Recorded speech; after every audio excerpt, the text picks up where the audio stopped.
has happened that has profound implications for European security.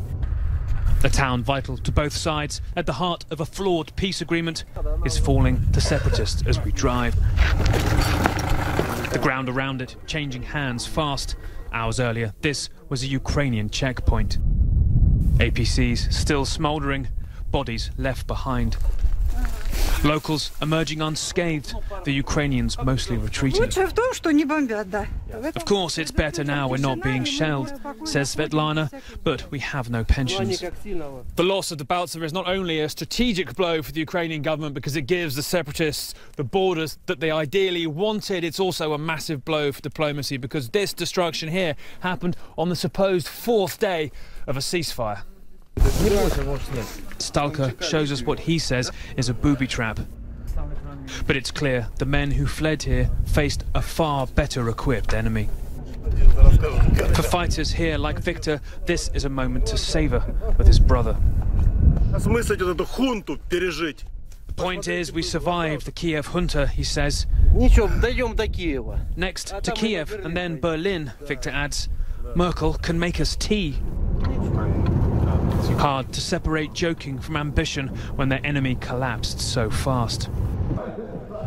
Here, they left behind armour and a massive stock of artillery shells. Even their better missiles. Not the orderly withdrawal their president claimed. It is not hard to imagine the fear felt here when you see the destruction the men lived through. This fight for land and geopolitical clout is happening in some of Europe's most desolate communities. Ukrainian soldiers fled this coal mine hours earlier, having held it for 5 months, we're told. Simple lives from poor towns, dragged into a bigger game. Victor explains the mine used to give work to miners and salaries, but who knows how long till it works again. He thinks Russia will help, and I ask, hasn't it already? The fight is continuing, but if presidents still call this a ceasefire, when will it stop?